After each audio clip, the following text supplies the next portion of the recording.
Hola amigos, este es un video formal, casero, introductorio acerca de tema de inteligencia emocional y un poco lo que vemos en las conferencias y en los talleres y los programas que trabajamos en hacerarsusa.com. Al preguntarle a uno de mis clientes eh, sobre por qué iniciar el programa de inteligencia emocional, su respuesta fue: ya tengo mi seguro social, mi seguro de vida, mi seguro del carro. Digo, por si me pasa algo, yo ya estoy cubierto. Ahora yo quiero lograr mi seguro emocional a través de tu programa. Y esa fue su motivación. Y como se lo expresé en su momento, lo entiendo. Yo también quisiera mi seguro emocional si estuviéramos en uno de los países emocionales y con todas las repercusiones que eso tiene, de mucha guerra, de muchos inconvenientes, de muchos conflictos. Y precisamente pues esta persona es de Colombia, que es de donde yo también soy. Y Colombia está dentro del ranking de los 10 países emocionales. Como muchos de los países es suramericano y los otros son centroamericanos, a excepción de Filipinas, Irak y Camboya, que son los que ocupan los primeros 10. Esto fue una noticia que comparto desde la W Radio, es una emisora de Colombia, donde nos comparten la información de la lista de Gallup. Esto fue en agosto del 2015. Y como pueden ver, están los países más emocionales: Bolivia, El Salvador, Ecuador, Filipinas, Nicaragua, Guatemala, y pues está Colombia, Costa Rica. Y los primeros, que son pues El Salvador, Ecuador y Bolivia, son los más emocionales. Esto tiene, como les decía, muchas repercusiones en nuestra vida diaria. Aumenta los conflictos sin resolver y pues obviamente no trae felicidad. Entonces, pues además de eso, ¿por qué otra cosa yo quisiera tener un seguro emocional? ¿Y por qué es tan importante la inteligencia emocional? Por muchas razones. Aquí hay algunas que les comparto, que ha hecho que los científicos y toda la parte también, ya no solo científica, sino educativa y por supuesto de la industria, mire hacia lo que es inteligencia emocional. Nadie sabe lo que dice el doctor Mayer o el doctor Salovey, que es la inteligencia que involucra la expresión y valoración verbal y no verbal de las emociones, así como el control y el uso de las emociones al resolver problemas. Y como todos los días tenemos que resolver problemas, pues tener esta inteligencia es muy valioso. Tan valioso que en una recopilación de los estudios neuropsicológicos que el doctor Daniel Goleman hizo por unos 30 años, le dio para poder analizar y llegar a la conclusión de que el cociente de éxito está medido por aproximadamente solo el 20% de lo que llamamos las capacidades intelectuales: leer, escribir, matemáticas, lógica matemática, que son las que regularmente vemos en la escuela, mientras que el otro 80% de los factores estaba en las habilidades que implican la inteligencia emocional y las competencias que implica la inteligencia emocional, que ya las vamos a ver en unos minutos. Resulta que se dio cuenta que el fin de la inteligencia emocional es la autorregulación intrapersonal e interpersonal, es decir, cómo me llevo conmigo mismo y cómo me llevo con los demás. Y es el mismo fin que persigue la educación, o que trata de perseguir la educación, aunque no la logre. Y precisamente por eso hay tanta incursión en del tema de inteligencia emocional en la educación. Y finalmente, lo último que se ha encontrado, y que uno de los docentes y psicólogos del Laboratorio de Emociones de la Universidad de Málaga en España, Fernández Barrocal, nos dice, es que las investigaciones han concluido que la educación emocional hace que los alumnos mejoren sus habilidades para relacionarse, para resolver conflictos y enfrentarse a emociones intensas, y consigue por ello que disminuyan los niveles de violencia en el aula.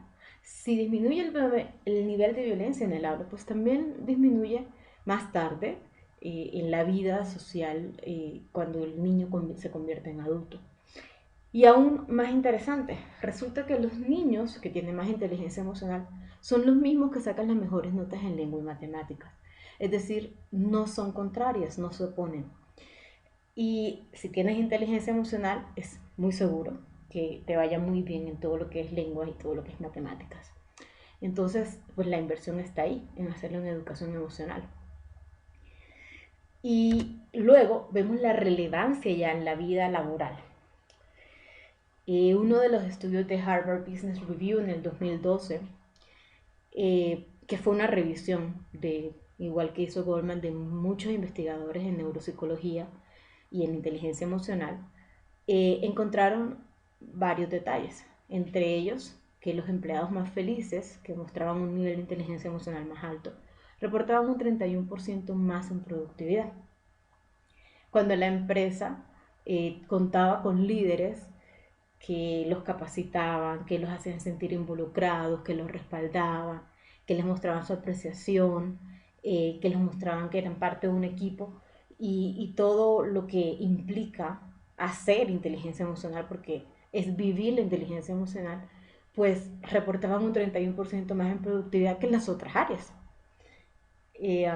También parte de eso es lo que señala eh, el investigador Peñalvier también en su libro Emociones Colectivas, cuando encuentra que el 30% del resultado de un equipo se altera por la emocionalidad colectiva y que por eso el líder del equipo tenía que tener pues, varias cualidades, y entre ellas ser consciente de sus emociones, atender las emociones de su equipo, darse cuenta cuando su equipo estaba bien, cuando no, y generar emociones capacitantes, que es un poco más que tenerle miedo a las emociones, es capacitarnos para saber que todas las emociones tienen un significado y tienen una utilidad y cómo potencializar esas emociones. Lo mismo los doctores Mayer, Salovey y Caruso encontraron que el 90% del liderazgo de una persona depende de su inteligencia emocional. Igual lo dice Boyatzis, Goldman y McKee en su libro El líder resonante. Y luego también se encontró que los empleados felices, que tienen inteligencia emocional alta, reportan en las ventas un 37% más alto de todos los que no se califican como emocionalmente inteligentes, ni felices ni estables.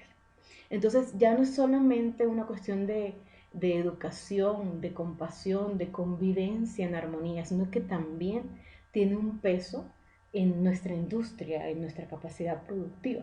Por ello, tan importante la inteligencia emocional. Veamos algunos factores de riesgo que nos han contado sobre la inteligencia emocional y cómo se puede bloquear. Son la sensibilidad temperamental, que es algo que nos viene dado genéticamente, que nos hace ser más o menos irritables, con más facilidad y tendencia a ser irritables o con más facilidad y tendencia a estar tranquilos. ¿Cuál es el éxito de eso? Es entender que hay unos que tenemos más, hay otros que tenemos menos, reconocer qué es eso que nos detona, cuál es el botón que nos detona y manejarlo, que de hecho es una competencia en inteligencia emocional. Otro factor importante es que nuestra atención está enfocada en la amenaza. Es decir, es esos pensamientos negativos y esa perspectiva negativa de esto no va a funcionar, esto está bien, esto no está bien, esto no nos va a llevar a ningún lugar. Es esa tendencia a pensar y obsesionarnos con pensamientos negativos que no nos hace relajarnos. Cuando no nos relajamos, no tenemos habilidad para pensar con inteligencia emocional, sino solamente a través de la pura emoción del miedo. Luego el desarrollo del cerebro es muy importante tener en cuenta, especialmente para los jóvenes que tienen todavía mucha oportunidad para tener esa seguridad emocional más rápido que un adulto. Y es que el lóbulo frontal, para las mujeres a los 21 y para los hombres a los 25, termina de desarrollarse en esas edades. Entonces, todo lo que sucede, todos los impactos fuertes como las drogas, las experiencias negativas, impactan de tal manera que preparan a la persona para tener un afrontamiento negativo de los problemas. Entonces, no hay un manejo razonado, porque en el desarrollo del cerebro hubo un impacto muy fuerte de nuevas experiencias. Pero eso, por supuesto, también se puede trabajar, porque la inteligencia emocional sí se aprende. Por último, un factor de riesgo muy importante también es los traumas que en la vida nos han llevado a no tener un bienestar emocional. Puede ser una enfermedad crónica de algún familiar o propia, abusos físicos, abusos sexuales o cualquier evento que impactó. Eh, Así haya impactado, eso no quiere decir que tienes que cargar con eso toda tu vida. No, hay formas para eso que te pasó, poder asimilarlo, procesarlo y cambiarlo, darle un significado que te permita y te capacite para ser inteligente emocionalmente. Ahora, como también hay factores de riesgo, también hay factores de protección, que son los que nos impulsan a llevar la felicidad. Algunos es el lograr el apego, el afecto, de por lo menos una persona en el mundo que te ame de manera incondicional. Generalmente son las mamás, algunas veces son las abuelas, algunas veces son los papás. Es ese alguien, encontrar ese alguien que tú sabes que no importa cuántas veces te equivoques y no importa cuántos defectos tengas, siempre te van a querer como eres. Eso es muy importante. Y si eres padre y estás escuchando esto, por favor tenlo en cuenta. Es muy importante para tu hijo, para que crezca con inteligencia emocional, entender que su mamá o su papá los ama de manera incondicional. Luego el estilo cognitivo, lo que hablábamos, es la perspectiva positiva, es evitar esa conversación negativa, que como decía Courtney en la receta para soñar. Eh, Nos hablamos 20.000 palabras constantemente de todo lo que pensamos. Voy a hacer esto, no voy a hacer esto. Y de esas 20.000 palabras, la mayoría son negativas. Son, no lo voy a lograr, no lo puedo hacer, yo soy el más tonto, yo soy la más fea, y así. Entonces, ese estilo cognitivo con autoconversación negativa no nos ayuda. En cambio, tener una perspectiva positiva y evitar esas autoconversaciones negativas, eso nos protege y nos lleva a un seguro emocional. Siguiente, muy importante, la familia y los amigos, tener una red de apoyo.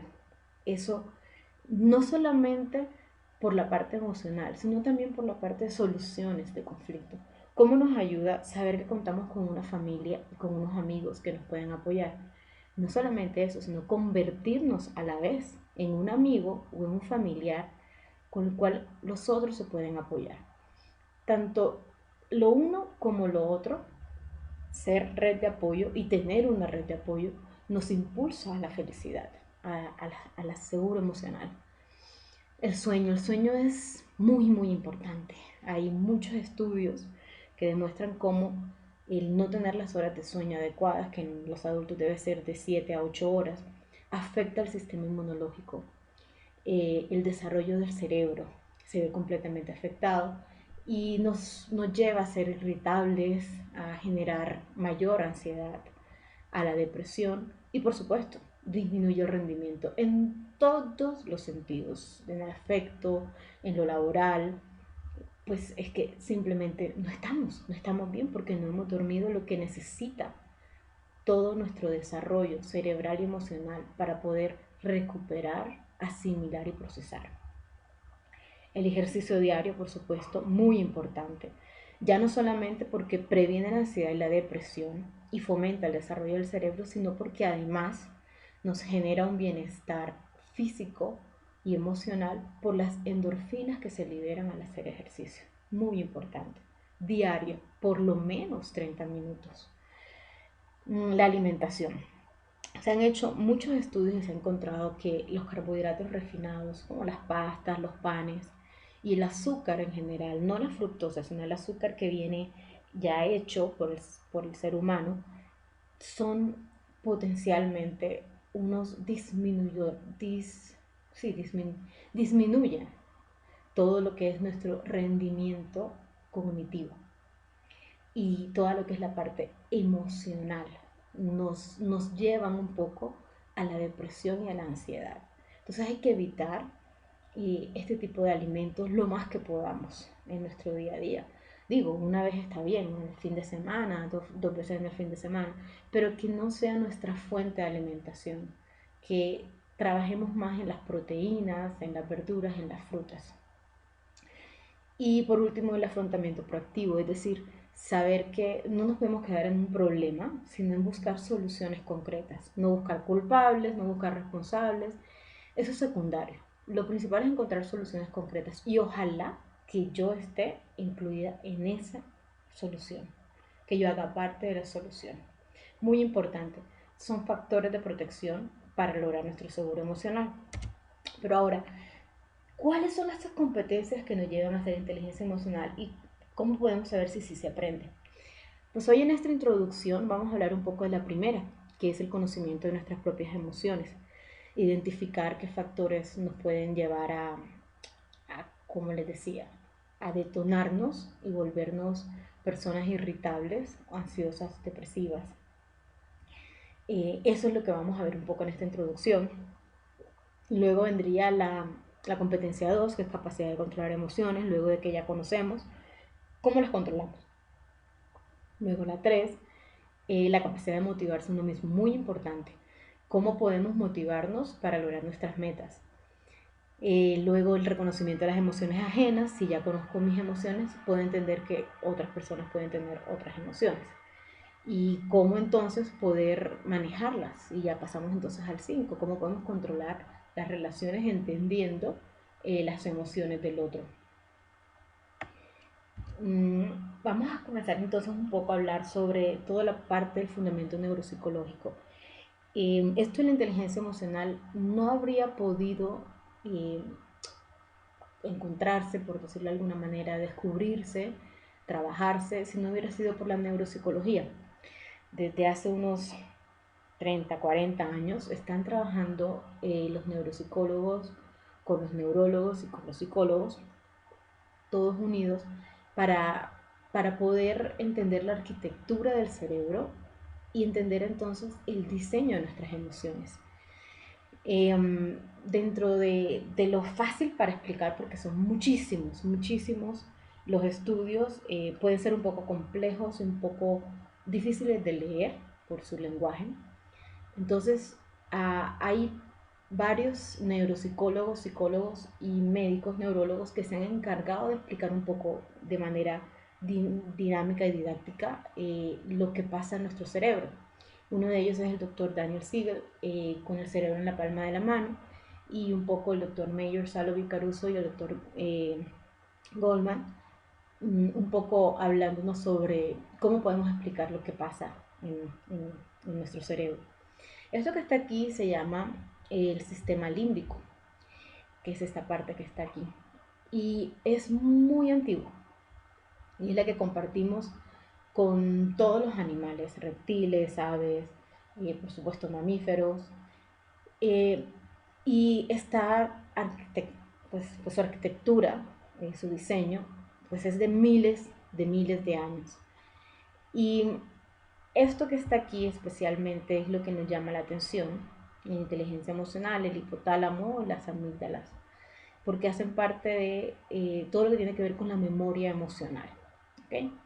Y cómo pasa esto. Entonces, para explicar un poquito cómo nos pasa, tenemos una diapositiva que una compañera en disciplina positiva, Ari Hurtado de Molina, ha adaptado y ha traducido. Estos son conceptos del libro, como les decía, de Daniel Siegel, y explica un poco cómo sucede. Nos muestra que la mano es un cerebro, la palma de la mano y la muñeca van a representar la parte del cerebro que se llama el cerebro primitivo. Y ese cerebro primitivo es el que controla las funciones automáticas. Es todo lo que tiene que ver con el ritmo cardíaco, la respiración, lo que hace que estemos vivos. Luego, cuando ponemos nuestro pulgar sobre la palma, eso va a representar el cerebro medio.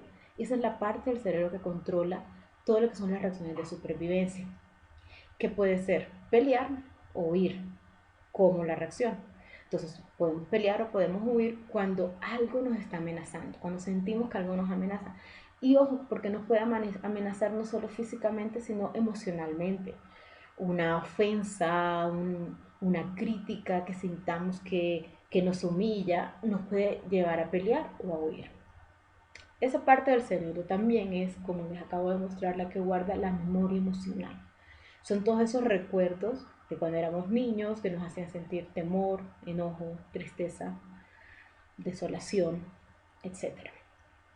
Si cubrimos el pulgar con los demás dedos, esta parte, toda esa parte de arriba se llamaría la corteza cerebral y ahí es donde puede llegar el autocontrol y la autorregulación. Entonces, ¿qué quiere decir eso?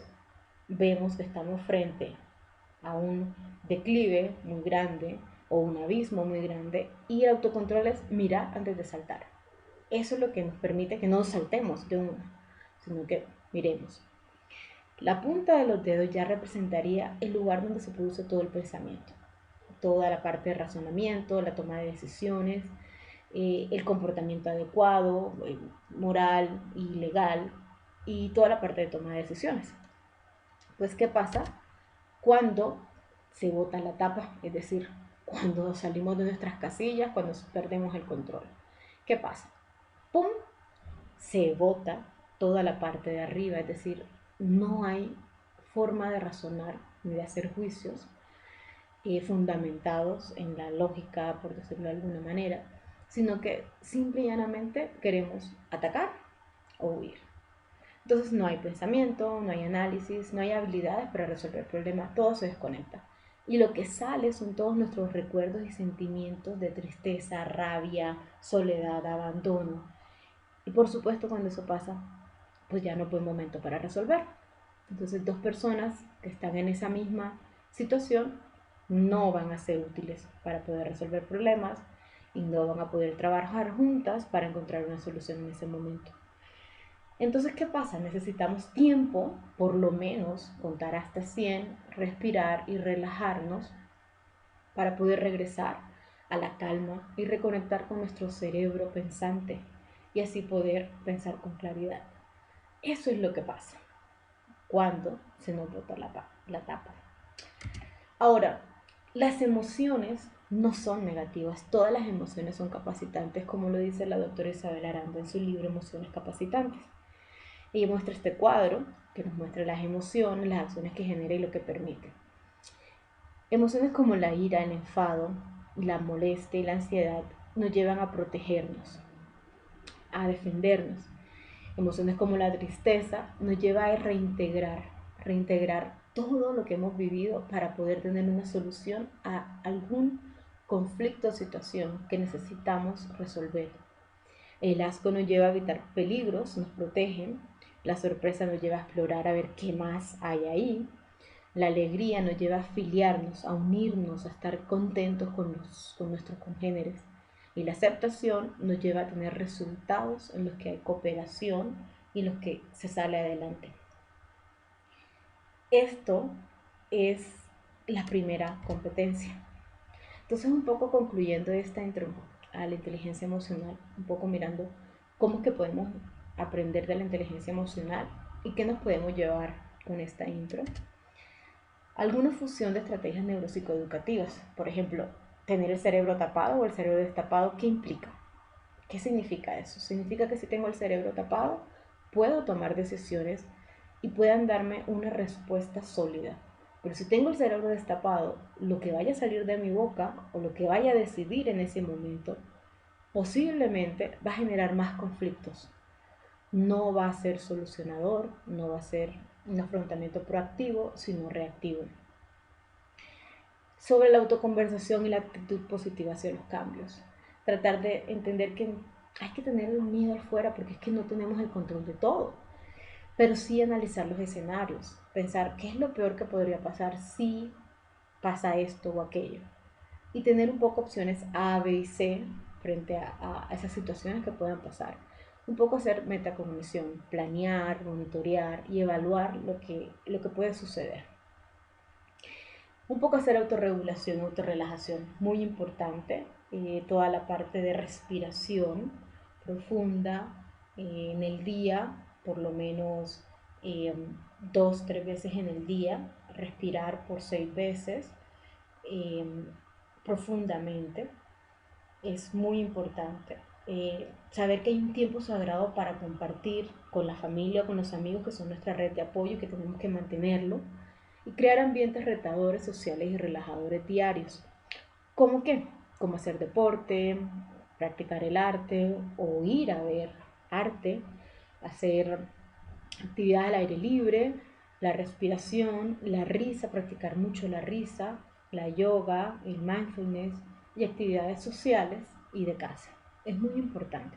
Esos son ambientes que nos van a llevar a tratar de mantener nuestro cerebro tapado, estar relajado y poder contestar y afrontar proactivamente las situaciones, problemas que se nos enfrentan todo el tiempo, diariamente. Un poco hasta aquí, quedamos la primera competencia y está en la bibliografía y los links relevantes a todas las áreas consultadas, fruto de muchos estudios muy interesantes. Y bueno, eh, esto era cómo no ser un Alcacercer, la primera competencia. Listo. Cualquier información, cualquier pregunta o comentario, no duden en escribirme a mi email en contacto, lo pueden encontrar eh, y a través de la página web. Cualquier pregunta o cualquier interés, con mucho gusto le responderé. Y este es el fin de nuestra intro.